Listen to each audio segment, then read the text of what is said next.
Character Simone. I come from privileged Haitians. I come from a grandmother who could pass for white, when she was coming to the States. She's speaking French and, quoting Shakespeare, as she says, better than Shakespeare, she's better than the actors. And, she could get over come over here in the 50s. And it's like, oh, this lovely white lady from Paris. And so she could, and I recognize that, and especially when I go back, And so for me, it was important. I've heard Haiti spoken about and through many, many times by many different family members and sides of family, And I wanted to make space for all of the different kind of Haitian life that I experienced, right? Both being there in the country and also being here in the U.S. So that was one thing. I also come from a family so I borrowed from my family story in this play around the ousting of President Lescaut, because my uncle was Theo Baker, and we had a publishing company, LaRouche, and LaRouche is responsible, amongst other student journalism, that helped to lead to the ousting of President Lescaut. And I found that story out by my grandmother, in a very random way. During one Thanksgiving sometime, me and my brother was sitting with her talking, and she's just in her late 80s, about to be 90. My grandmother lived to almost 98. And she was talking, it was sometime around Occupy Wall Street, because she kept saying, this Occupy Wall Street, this is nothing new, We have been doing this since the Haitian Revolution. And we were like, what's she talking about?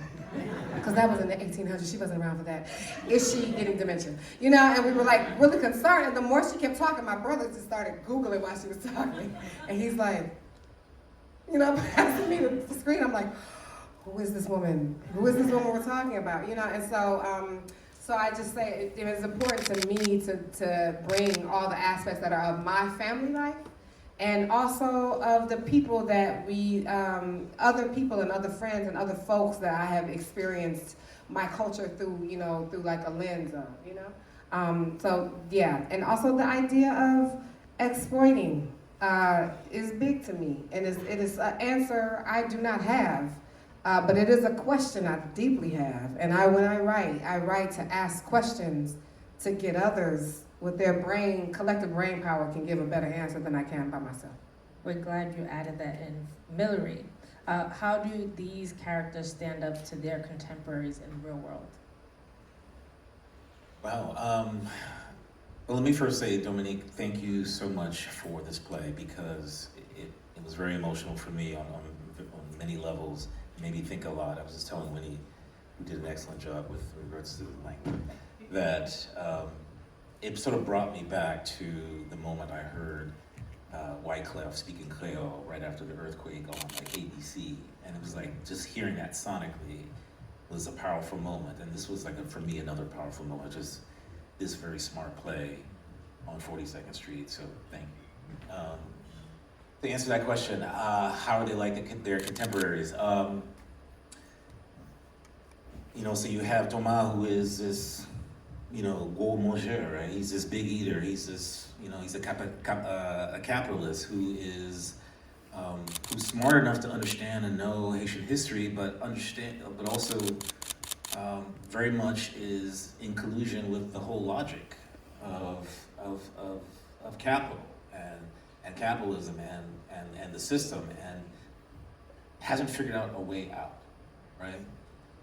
And so you have many people who are like that, who have just fallen into the system in a way that they haven't been able to break it.